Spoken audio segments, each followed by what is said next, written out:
has to activate and the other has to release. This is very important. And you already showed some examples like impingement and also in the knee. But can we also relate this dysfunction of synergy? Can we relate it to low back pain? Low back pain. Yes, it's related to the low back pain as the hamstring spasm occurs. There is a posterior pelvic tilt occurs, which causes a flattening in the lordotic curve of the lumbar vertebra, which is the main cause of the low back pain. And how would you then try to treat this if you see this type of patients in your practice? What would you try to do then? First, stretching the hamstrings, then trying to strengthen the abdominal muscles and quadriceps to increase the anterior pelvic tilt. Thank you very much. I have nothing to add to that. Extension exercise like the last 5 degrees of extension, we use the vastus medialis muscle to internally rotate the knee to locking mechanism.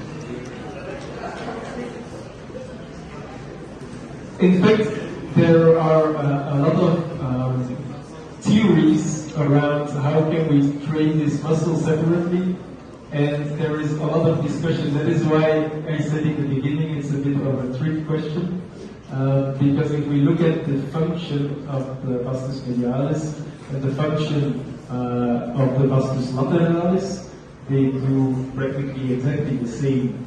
They get both attached to the patella, and the patella has one direction onto the tibia. So if we train one, we are training the other.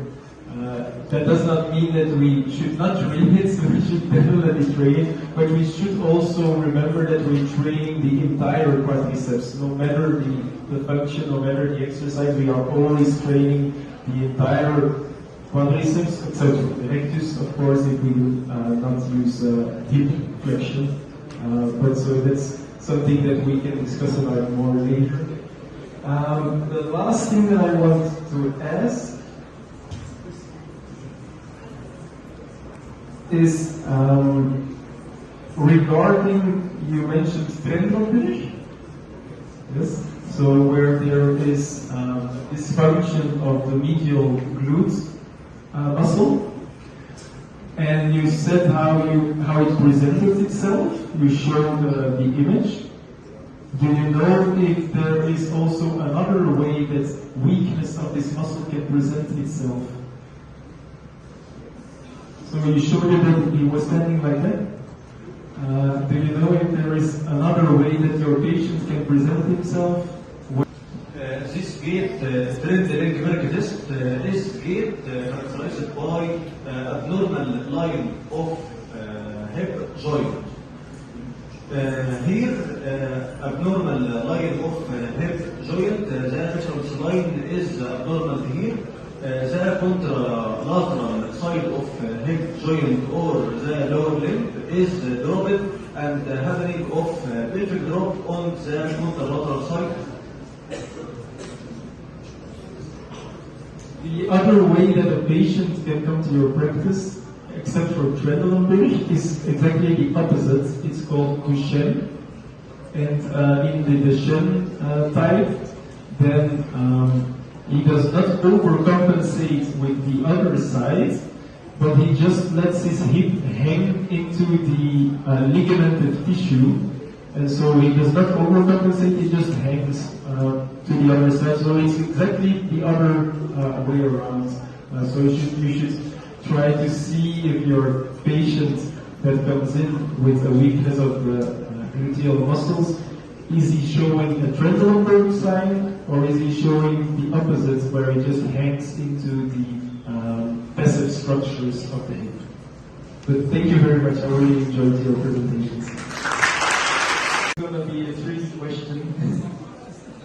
You mentioned for patellar tracking that we should train the medial vastus of the quadriceps.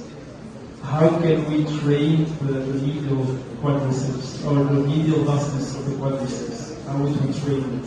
Is it even possible to only train that muscle?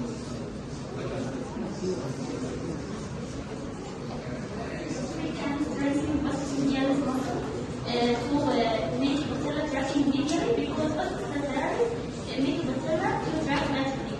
Lateral tracking of the patella make the patella not optimally track and the normal position of the patella. We should strengthen the medial and stretching the lateral and stretching the elliptical band because there are tightness in the elliptical band, tracking the lateral and